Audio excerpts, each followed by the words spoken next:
আমরা এসইউসিআই কমিউনিস্ট দলের পক্ষ থেকে এ রাজ্যে ৪২টা সিটে প্রতিদ্বন্দ্বিতা করছি। আমি কৃষ্ণনগর লোকসভা কেন্দ্র থেকে প্রতিদ্বন্দ্বিতা করছি। আমরা গ্রামে গ্রামে মানুষের কাছে সর্বত্রই যাচ্ছি, বিপুল সাড়া পাচ্ছি। সমস্ত মানুষই আমাদের দলকে খুবই ভালোভাবে জানেন। আমাদের দলের প্রতি তাদের প্রচণ্ড ভরসা আস্থা আছে, কারণ সারা বছর ধরে, শুধু ভোট নয়, সারা বছর ধরে কেন্দ্র এবং রাজ্য সরকারের যে কোনো ধরনের জনবিরোধী নীতির প্রতিবাদে, শ্রমিক স্বার্থবিরোধী, কৃষক স্বার্থবিরোধী, জনস্বার্থবিরোধী সমস্ত নীতির বিরুদ্ধে আমরাই একমাত্র লড়াই করছি, আন্দোলন করছি। আর আমরা জানি যে লড়াই আন্দোলন ছাড়া কোনো মানুষের কোনো বাস্তব সমস্যার সমাধান হওয়া সম্ভব নয়। ভোটে ক্ষমতার রদবদল হতে পারে, কিন্তু ভোটের মধ্য দিয়ে মানুষের সমস্যার সমাধান হবে না। ফলে আমরা এই ভোটে প্রতিদ্বন্দ্বিতা করছি, আমাদের বক্তব্য নিয়ে যাচ্ছি। ভোটটাকেও আমরা একটা আন্দোলনের কর্মসূচি হিসেবেই মনে করি, সেইভাবেই আমরা জনগণের কাছে যাচ্ছি। মানুষ আমাদের প্রতি প্রচণ্ড আস্থাশীল, ভরসা করছে, মানুষ আমাদেরকে চায় এবং তারা সব জায়গাতেই বলে যে, আমরা বলছেও যে আমরা একটা অন্তত উপযুক্ত জায়গা পেয়েছি যেখানে ভোটটা অন্তত দেওয়া যায়।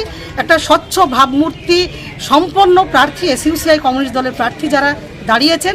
ফলে এই বিষয়টা, এই কথাটা মানুষের ভেতর থেকেই আসছে যে ভোট দিলে যারা সত্যিকারের মানুষের সঙ্গে আছে এবং স্বচ্ছ ভাবমূর্তি আছে তাদেরকে ভোট দেওয়া উচিত। এই ধরনের আশ্বাস আমরা সব জায়গাতেই পাচ্ছি।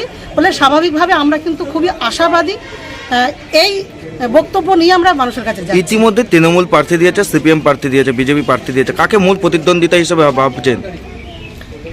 মূল প্রতিদ্বন্দ্বিতা হিসেবে এখানে বিষয়টা, ধরুন সিটিং আছে তৃণমূলের সাংসদ, তার বিরোধী এই রাজমাতা দাঁড়িয়েছে বিজেপি থেকে সিপিএম মানে তারা একা নয়, জোট। ফলে এই যে দলগুলি আছে, কখন কে কোন দলের প্রতিনিধিত্ব করে, তাদের এই দলগুলোর রাজনৈতিক কোনো আলাদা করে কোনো বক্তব্য নেই, উদ্দেশ্য নেই, নীতি নেই, কোনো লক্ষ্য নেই। ফলে প্রতিদ্বন্দ্বী হিসেবে আমরা একটা বিপ্লবী দল, সবাই প্রকারান্তরে আমাদের বিরুদ্ধে এই যে লড়াই আন্দোলনগুলো আমরা করি, সকলেই আমাদের বিরুদ্ধে এক হয়ে যায়।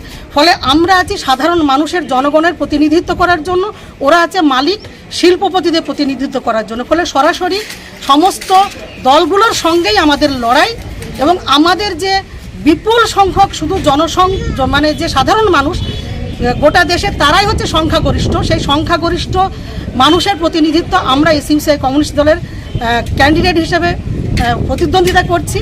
ফলে আমরা মনে করি আমাদের নীতির কাছে, আমাদের লড়াইয়ের কাছে, আমাদের আন্দোলনের বক্তব্যের কাছে তারা দাঁড়াতে পারে না, কারণ তাদের কোনো নীতি নেই, আদর্শ নেই, তাদের কোনো ইস্যুও নেই। তারা প্রতিশ্রুতি দিচ্ছে, ভয় দেখাচ্ছে, কোটি কোটি টাকা ঢালছে, মানুষকে বিপথে পরিচালিত করছে, দুর্নীতিতে নিমজ্জিত হচ্ছে এবং দুর্নীতিতে তারা মানুষকেও ইনভলভ করছে। ফলে আজকে সাধারণ মানুষও এই সমস্ত দলগুলোকে চিনে নিয়েছে। ফলে আমাদের প্রচার আরও তুলতে হবে, আমরা জনগণের কাছে যাব। ইতিমধ্যে মানুষ কেন আপনাকে ভোট দেবে, কি ভাবছেন? আমরা যেগুলো বললাম, এদেশের যেমন এই যে কৃষি আইন নিয়ে এলো কেন্দ্রের সরকার, দীর্ঘ 2 বছর ধরে আমাদের দল দিল্লির কৃষকদের সঙ্গে থেকেছে। গোটা দেশে আমরাই কিন্তু বিভিন্ন জায়গায় ধর্ণা মঞ্চ করে লড়াই করেছি। এই যে আশা কর্মী, অঙ্গনওয়াড়ি কর্মী, মিড ডে মিল কর্মী, যারা এই দেশের গোটা সম্পদ, গোটা দেশের মানে ভিত্তিকে ধরে রেখেছে, ধারণ করে রেখেছে, 95% মানুষ, শ্রমিক, কৃষক, তারাই কিন্তু গোটা ব্যবস্থাকে টিকিয়ে রেখেছে।